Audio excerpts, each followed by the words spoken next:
Sejam bem-vindos ao Espaço Opinião. Hoje começamos com saúde, uma semana que se avizinha complicada com a greve dos enfermeiros. Analisamos a entrevista de António Costa ao Expresso. Falamos de alojamento local. Os registros têm aumentado antes da nova lei entrar em vigor. A Proteção Civil da Madeira criou uma APP que avisa para incêndios florestais. E na política internacional, Nações Unidas consideram ataques de Trump à imprensa incitamento à violência. São então estes os temas que temos hoje em análise e comigo em estúdio tenho o Manuel António Ribeiro. Manuel António Ribeiro, obrigada desde já pela sua presença. Começamos precisamente por analisar aqui mais uma greve na saúde. A greve dos enfermeiros então começou hoje e estende-se ao longo de 5 dias. Olá Helena, olá aos telespectadores.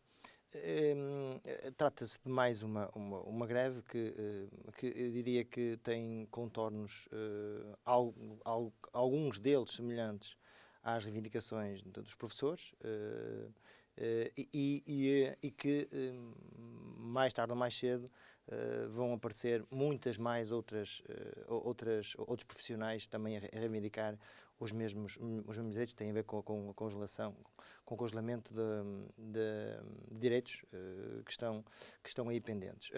No caso dos enfermeiros, a questão tem a ver também com a criação de uma carreira em que técnica e que possa permitir de alguma forma que hajam melhores condições para os enfermeiros. A questão aqui que se coloca não é só a questão da greve. A greve é um direito que todos têm. A questão é um processo de negociação que já se arrasta há um ano, segundo os sindicatos que organizaram esta greve, e que o que se pretende é que esta greve, se de uma forma seja uma pressão para que o Governo possa assumir um compromisso que, segundo os sindicatos, já está, digamos que a negociação ocorreu já há quase um ano. É importante aqui referir um aspecto que tem a ver com os enfermeiros. De facto têm, digamos, é uma classe de profissionais que, de facto, são extremamente importantes no Serviço Nacional de Saúde e que cada vez mais vão ter ou podem ter um papel fundamental, não só dentro das unidades hospitalares, bem como nos centros de saúde que estão em alguns municípios a serem construídos, sendo valências auxiliares dos hospitais, retirando aquele caudal às urgências e podendo os centros de saúde numa lógica de proximidade para casos menos graves, ou seja, pedindo para que as pessoas vão só às urgências em casos muito graves. E os enfermeiros têm aqui um papel fundamental nesta triagem. E aquilo que querem mesmo é que o Governo decida se vai ou não negociar ou se desiste das negociações. Isto é uma forma de pressão que os enfermeiros colocam aqui para que, digamos, o tira-teimas. Ou se de facto as reivindicações dos sindicatos têm em cima da mesa, elas são aceitas pelo Governo, ou se não são aceitas pelo Governo, dizem claramente que não são aceitas. O que é lógico aqui é que as medidas que estão a ser pedidas pelos enfermeiros claramente vão honorar os custos para o Serviço Nacional de Saúde. E o Governo, claramente, numa gestão financeira, está a protelar, porque também sabe que, e agora concluo ainda ao encontro do início do comentário, é que se ceder aos enfermeiros, vai ter que ceder aos professores, vai ter que ceder aos militares, vai ter que ceder aos polícias e por aí adiante. Manuel António Ribeiro, os enfermeiros pretendem que seja criada uma carreira especial de enfermagem e lembram o Governo, o Estado, que deve aos enfermeiros 13 anos, 7 meses e 25 dias nas progressões. Exigem também a revisão das tabelas remuneratórias. Repare, algumas das reivindicações são as mesmas que os professores também apresentam. E também as forças policiais e os militares também já vieram a público dizerem que esse congelamento que entendem têm direito. Uns são 12 anos, outros são 13, outros são 10, dependendo de categoria para categoria. Ora, a atualização salarial, no caso dos enfermeiros, também a confirmar-se, vão haver outros que também vão querer, nomeadamente até noutro estado de funcionários públicos. E depois temos esta questão dessa categoria, que querem, que os sindicatos reivindicam, que é uma categoria que envolve um outro patamar, com outra remuneração, e que, de certa forma, daria um enquadramento mais técnico, mais profissional à categoria. A questão é sempre a mesma, não é? Ou seja, é que essa categoria envolve uma maior remuneração, de um maior custo. Ou seja, o Estado, numa altura em que negocia ao cêntimo, passa a expressão, tanto as progressões na carreira como as atualizações salariais, e isto, de certa forma, será, eu diria quase que esta pressão dos enfermeiros será uma pressão que ajudará a uma solução que tenho algumas dúvidas e neste momento até desconheço qual será que o Governo vai adotar para que consiga servir todos os profissionais que estão numa situação de congelamento de carreiras. Manuel António Ribeiro, 2018 é o ano das greves. Pelo menos para já fica marcado como um ano de greves, quer na saúde, quer na educação. É verdade, eu até diria que isto pode ser até um contrassenso, quer dizer, num ano em que nós temos a taxa de desemprego constantemente a diminuir, e bem, é sinal que a nossa economia, de alguma forma, e não vamos agora aqui discutir a questão se baixa a taxa de desemprego por um emprego mais qualificado, menos qualificado, com mais segurança ou menos segurança, mas o que é certo é que temos atingido valores difíceis de olharmos para trás e visualizarmos esses valores.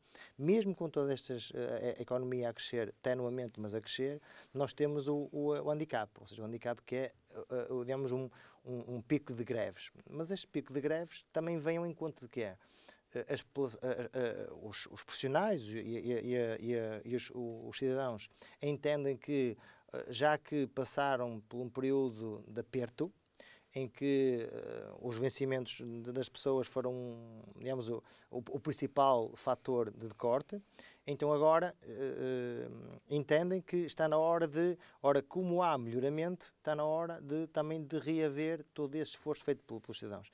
É legítimo esta abordagem das pessoas. Cabe agora aqui ao Governo tentar fazer aqui um equilíbrio entre o que pode ser e o que as pessoas têm direito, fazer um equilíbrio. E as implicações também no Orçamento do Estado para 2019. E enquadrá-las, como é óbvio, enquadrá-las no Orçamento do Estado, que será um desafio para o Orçamento do Estado de 2000 do próximo exercício, do próximo ano, dizer que, meus senhores, nós podemos ir até aqui, não podemos ir mais, mesmo que eventualmente não vá ao encontro das expectativas de todas as classes, que, como é óbvio, seria insuportável qualquer orçamento viesse a conseguir contabilizar todos esses pedidos. Manuel António Ribeiro, esta greve então que teve início às 0 horas desta segunda-feira, teve às primeiras horas uma adesão de 83%, entre 83% e 96%, segundo então declarações da Federação Nacional dos Sindicatos de Enfermeiros. O que demonstra que a adesão é, embora sejamos francos... Significativa, mas sejamos francos que numa altura, também a própria altura da greve também ajuda a que esse incentivo, porque é um período mais calmo, é um período até de férias e a adesão é mais fácil do que noutros períodos. Mas isso não invalida de que há aqui uma adesão significativa, porque os valores são expressivos. Como nota final, o grande desafio aqui é o equilíbrio que pode ser gerado e por isso é que se trata de negociações entre o que se pretende, o que os sindicatos pretendem e o que o Governo está disposto a aceitar. Muito bem. Manuel António Ribeiro, depois então de analisarmos as consequências desta greve dos enfermeiros durante 5 dias, falamos agora e analisamos a entrevista de António Costa ao Expresso, uma entrevista então que veio a público no sábado. Manuel António Ribeiro, como é que podemos analisar esta entrevista de António Costa?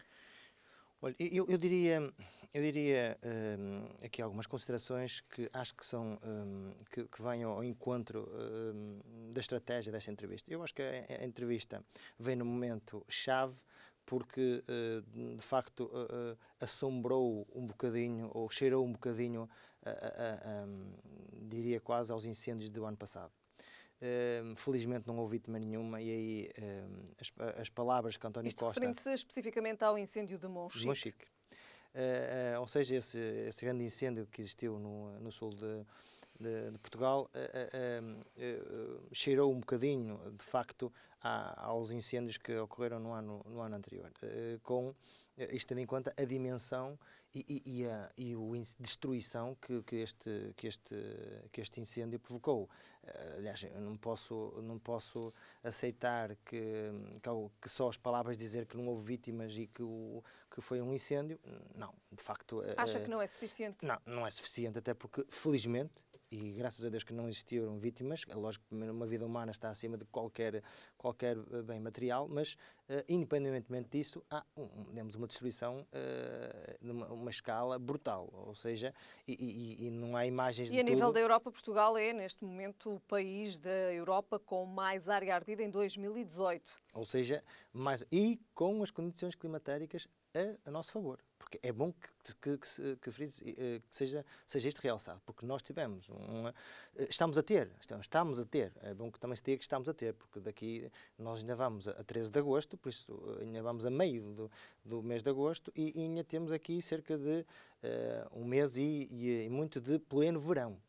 Ora, e estou convencido de que com estas alterações climáticas as estações elas vão certamente alterar-se. Agora é importante relativamente à entrevista, retiro que foi um momento digamos, estratégico para que relançar uma entrevista e de alguma forma dizer que falar sobre os incêndios sem problema nenhum, há um incêndio em Monchique.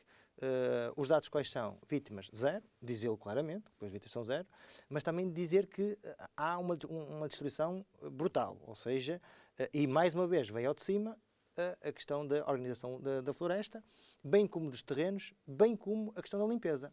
É muito bem que veio a público a quantidade de autos que as entidades competentes levantaram relativamente à limpeza dos espaços. Mas a verdade é que essa limpeza não foi feita. Não, ou seja, porque se ela tivesse sido feita, os corredores de proteção seria difícil a passagem do fogo. Por isso, ali é um caso como dezenas de outros, ou até centenas ou milhares de outros casos em que a limpeza não ocorreu. Contudo, é bom que se diga, relativamente a esta matéria, que Portugal fez um esforço notável. As pessoas, os cidadãos, os portugueses fizeram um esforço notável, e eu vi, e posso presenciar isso a nível nacional, fizeram um esforço notável, muitas pessoas, relativamente a esta medida que já existia, que a lei já existia e que este ano, por uma questão até de respeito pelas vítimas dos incêndios do ano passado, houve até quase que aqui uma questão de civismo por parte das pessoas. Só que houveram muitas outras que não fizeram e a prova está aqui. Isto relativamente aos incêndios ficava por aqui. Agora, exatamente. Depois, a entrevista, é óbvio que não poderia só falar sobre o tema do incêndio de Monchique, mas aproveitou para falar sobre alguns assuntos que, para mim, que ele já o vem falando, tem vindo a falar, só que agora pegou e concentrou-os. Tem a ver com o orçamento, o próximo orçamento. E o próximo orçamento, mais uma vez, bate na tecla de que o seu apoio que quer continuar a ter e quer reforçar essa parceria que tem com a esquerda, o Bloco de Esquerda e o PCP, realçando que o entendimento existe, a governação correu com a melhor da normalidade e que entende que esta parceria, entende que este acordo é para continuar, por um lado. Por outro lado, dizer que o PSD não tem a sarna, ou seja, dizendo de uma outra forma que, meus senhores, qualquer entendimento que possa fazer pelo PSD, farei, mas abandonando o Bloco Central. Ora, a ideia de Bloco Central. É a ideia de Bloco Tanto se tem falado e que se tem discutido. E tanto tema para a praça pública tem, que eu acho que até é um tema para desviar de muitos outros. Ou seja, António Costa veio aqui dizer o que já tem dito, que é este o percurso que quer tomar. E dizer claramente que a esquerda tem que continuar unida, que é para continuar a governar. E agora a questão é se, e só nas eleições é que vamos verificar, é que se a esquerda só com o PS ou se é a esquerda com o Bloco de Esquerda e o PCP. Por outro lado, a questão que foi uma questão levantada, tem a ver com a saúde. Em que estado é que está o Ministro da Saúde. E nesta entrevista vem claramente dizer que, vem assumir que houve uma falta de investimento nos anteriores governos na saúde e que agora este governo, com menos recursos, tem vindo a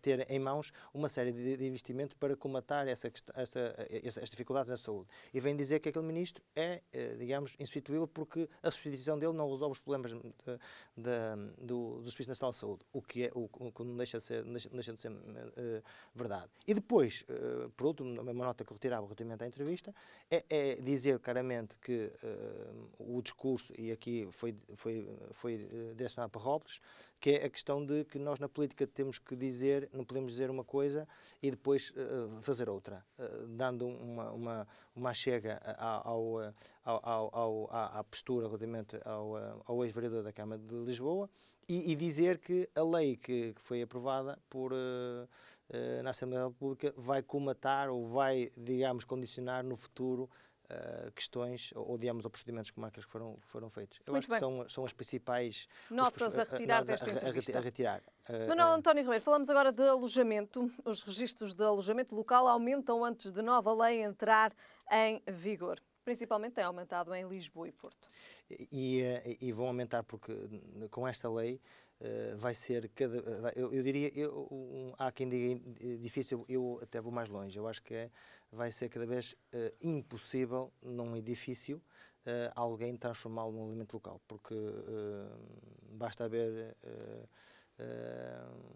um grupo de proprietários e não precisa ser assim tantos que facilmente impugnam essa vontade e o alojamento local não ocorre.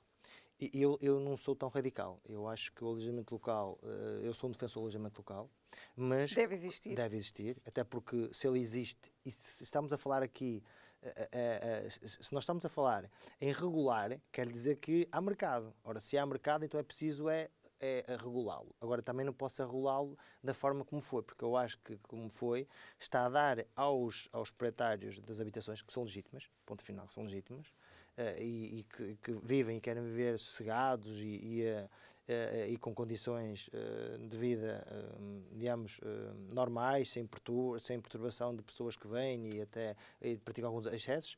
Agora, eu acho que devia haver, sim senhor, este deviam ter o condomínio ter um parecer, mas que não fosse de proibição. Era um parecer e depois então remeter isso para, por exemplo, a autarquia, e a autarquia tomaria a decisão se era ou não um fechado. Por isso, esta lei, e daí este aumento brutal, porque antes que entre a lei em vigor vamos legalizar, porque depois vai ser muito difícil a legalização. Também não me choca a lei ter vindo agora, porque admito perfeitamente que com a pressão de todas as associações, mais mês, menos mês, ela volta a ser, possa vir à Assembleia da República e volta a ser corrigida para seja atualizada. Agora, sou um defensor do alojamento local, desde que os centros das cidades... Foi promulgada a 2 de agosto e entra em vigor daqui a 60 dias. Daqui a 60 dias.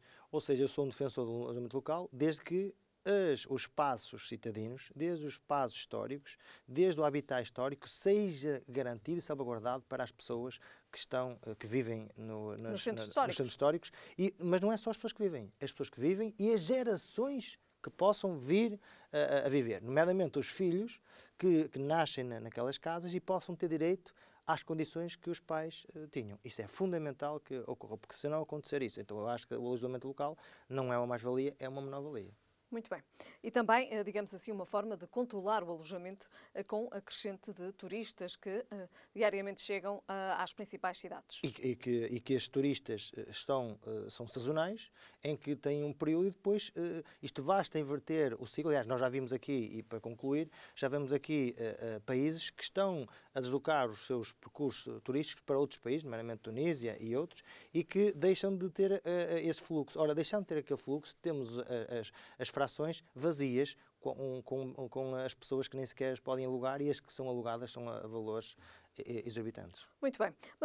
Manuel António Ribeiro, agora falamos da Proteção Civil da Madeira, que criou uma aplicação para telemóveis que avisa para os incêndios florestais. Aqui está uma grande forma de nós conciliarmos as tecnologias com as necessidades que são fundamentais, que é a proteção da natureza. E também temos aqui a acrescentar que a relação entre os estabelecimentos de ensino e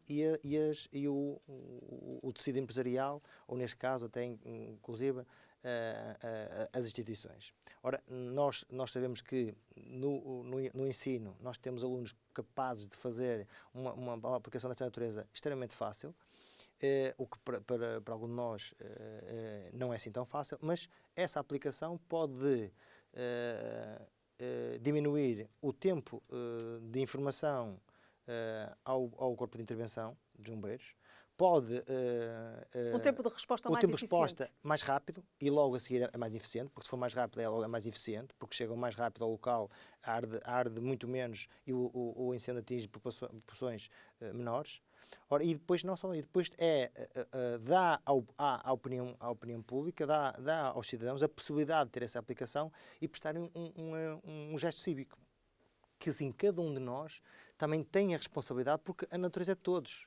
O país é de todos, não é do A, do B ou do C. Ora, nós também podemos ter esse papel. Ora, essa aplicação era uma aplicação que podia ser, digamos, replicada em todos os municípios, através das corporações de bombeiros, e que as pessoas pudessem descarregar e pudessem, de alguma forma, informar, porque uma coisa é um avião, e aí acho que seja feita, digamos, esse procedimento. É um avião que percorre um percurso, uma determinada área. Só que o avião passou, entretanto, à ignição. Ora, eu se estiver a alguns metros dessa ignição, posso perfeitamente mandar uma mensagem. Ou seja, é uma ferramenta extremamente útil. E acho que essa ferramenta devia ser espalhada e devia ser replicada também ao continente. Muito bem. Manuel António Ribeiro, falamos agora de política internacional. As Nações Unidas deixam um alerta. Consideram que os ataques de Trump à imprensa levam ao incitamento à violência. Claramente, eu acho que não há... E por consequência também aos jornalistas. E consequentemente ao jornalismo. Ou seja, o jornalismo acabam por ter o exercício do jornalismo, que é um ato nobre de informação, de direito de informação a todos os cidadãos, ou seja, que prestam a todos os cidadãos. Nos Estados Unidos hoje começa a ser até uma profissão de risco, porque todos aqueles apoiantes de Trump e que não sei como, mas que infelizmente ainda operam nos Estados Unidos, têm atos de resposta e de relação com o jornalismo bárbaros. Ora, isto é transmitido a nível mundial. O que Trump faz, e eu acho que poucas pessoas no mundo falam bem ou defendem a postura de Trump, não é só nesta área, em muitas outras, e eu acho que aqui só o tempo é que vai resolver o assunto, porque já vimos que Trump ficará no seu cargo até ao final do seu mandato, e contra uma figura líder de uma potência como os Estados Unidos, é intocável. Ou seja, o palco que ele tem, mais ninguém tem. E aquele palco que ele tem porque lhe deram, o povo dos Estados Unidos deu-lhe essa abertura, deu-lhe essa possibilidade. Sem estar aqui a discutir se foi por causa do apoio da Rússia, se foi por causa de... Não interessa, o que interessa é que ele está lá legitimado. Ora, ele tendo esse palco consegue ter este poder de influência negativo e preocupante, porque quando o jornalismo é levado para campos ou semelhantes a terrorismo, a terroristas, como Trump diz, como terroristas, ora estamos aqui a dizer que as pessoas não têm direito à informação. E num mundo civilizado e desenvolvido, o jornalismo é fundamental para que as pessoas tenham direito à informação. Muito bem, Manuel António Ribeiro, voltamos a ver-nos na próxima semana. Boa semana. Obrigado. Foram então estes hoje os temas em análise no Espaço Opinião. Estamos de regresso amanhã.